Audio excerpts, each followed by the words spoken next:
Hello, everybody. This is Glory. Welcome to Alpha Womb.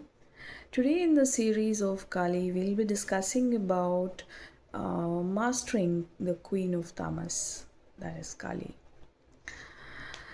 As you know, everybody talks about, Kali, attaining Kali and holding it.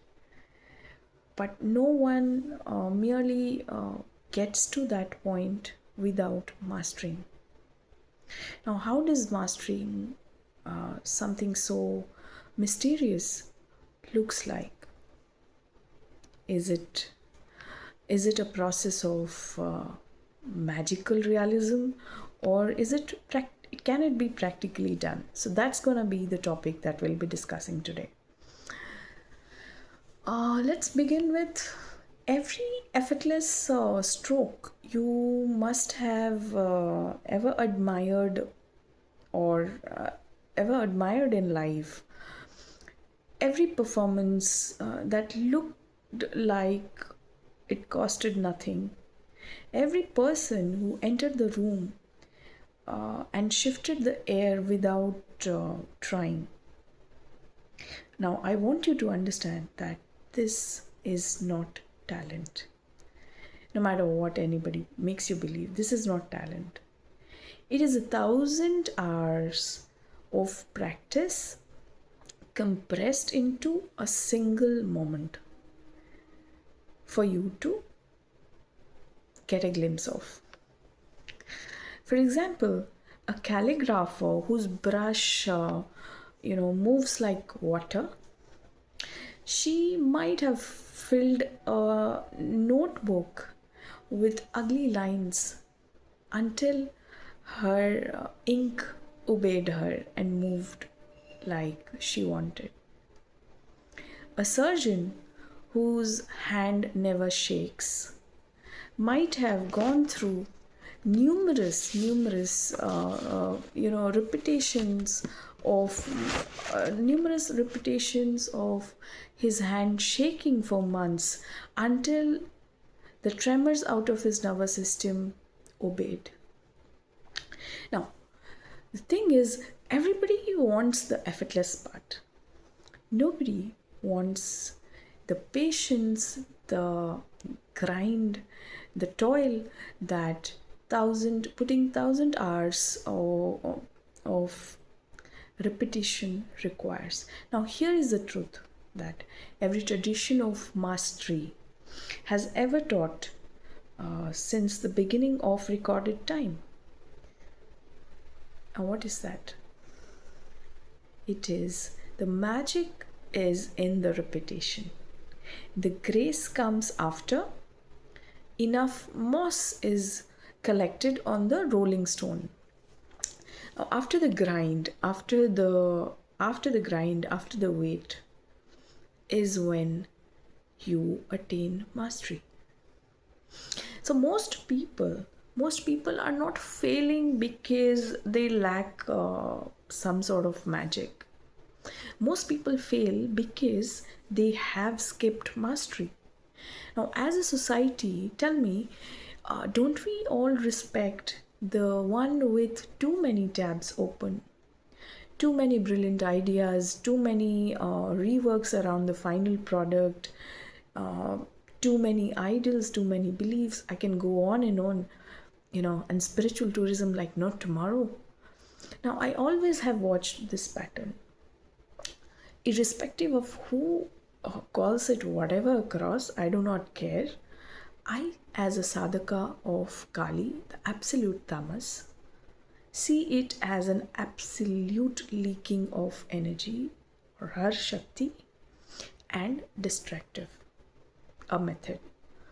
Now, this very thing will absolutely weaken your energy, and we are in the effort of building gravitas of Kali by containing it, right? And that is how you master over tamas.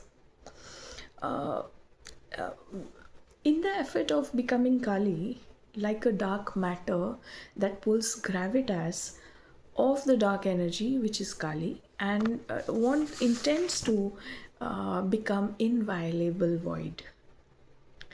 Now, that looks like that some unfortunately that does not looks like popular distractive hustle culture, which calls accounts for multiple tabs open. Tamas, mastering tamas requires absolute electric clarity. It is not about extending oneself to many things, places, people, ideas. It is but withdrawal of the self by deciding that one thing for which you will be willing to eliminate everything unnecessary from your life. And so, what I call it as is a decision system where ruthless subtraction of people, place, event, ideas is the only way to attaining tamas or mastering tamas. Mastering tamas wouldn't look like somebody, for example, it wouldn't look like a CEO of 4 random companies, successful, revenue making, but absolutely forgetful. But tamas creates an exceptional creator, makes you an exceptional creator of something that has never been seen, never been heard. It's path breaking. Tamas is used to create something unforgettable, path breaking, revolutionary. And this will be the person who has mastered tamas will be interested in creating this path breaking thing, product, idea, whatever, but wouldn't be a little bit, even a bit, tad bit interested in fan lore around the shosha of what is being created by you. This will be a person who will be possessed by that product that will change history of the sector, the industry, for example. So precisely for this reason, mastering tamas is not everybody's cup of tea. It is the one who chooses depth, who eliminates distraction, who creates focus, who is interested in clarity, electric clarity, and is a madman. Kali is very clear about what she wants.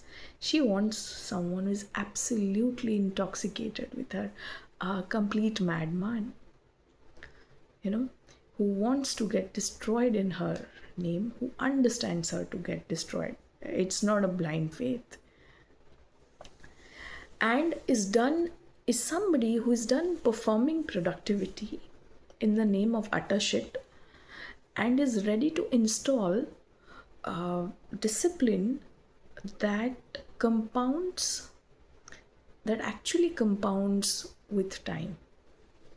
Now, she is very clear around this, that once you master tamas, you'll reach a point, no one will be able to disturb you mentally, emotionally, physically or otherwise, because they will leak energy once they do that to you, because you are embodying tamas. And this is science, this is not mysticism, all of you, this is not mysticism, this is science. Once someone comes close to you and tries to create problems for you emotionally, mentally, or physically, they will lose shakti to you. She will pull the gravitas or shakti from everything and everywhere and put it on you. Now this is absolute science. This is not magical realism I'm talking about. What does a science of tamas looks like? for a sadhaka's day-to-day life. Fixing the number of chants. Begin with fixing the number of chants of mantras that you want to do every day.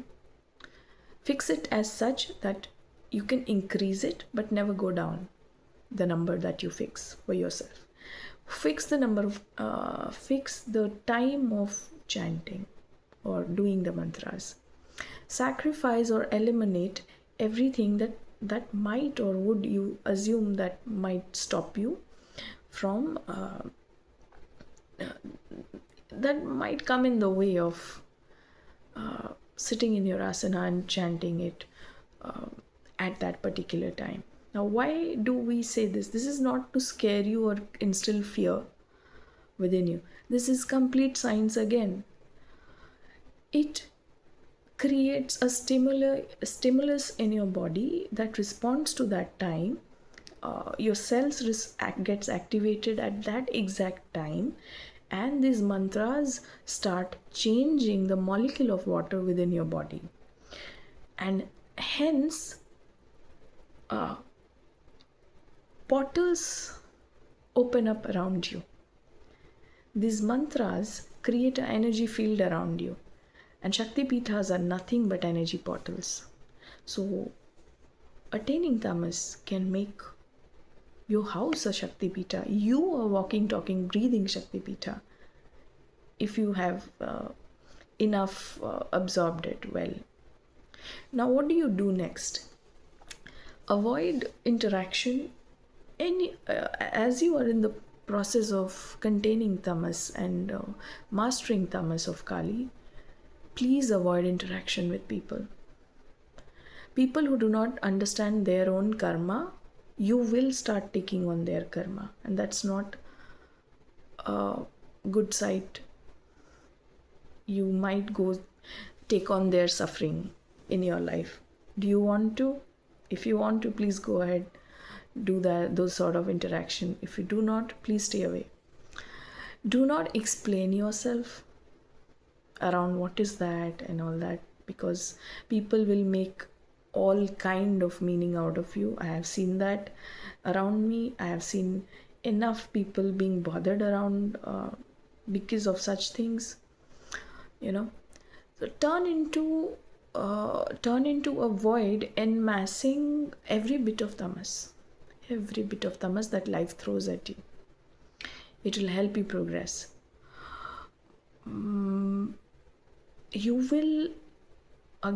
You will never make sense. This process is never gonna make sense to all, so avoid speaking about it as much as you can. And in this path, what is more fascinating is your only competitor is going to be Mahakala Bhairava. You are competing with him, and that is why the sadhana of Kali is the most difficult. Mastering tamas is not an easy thing,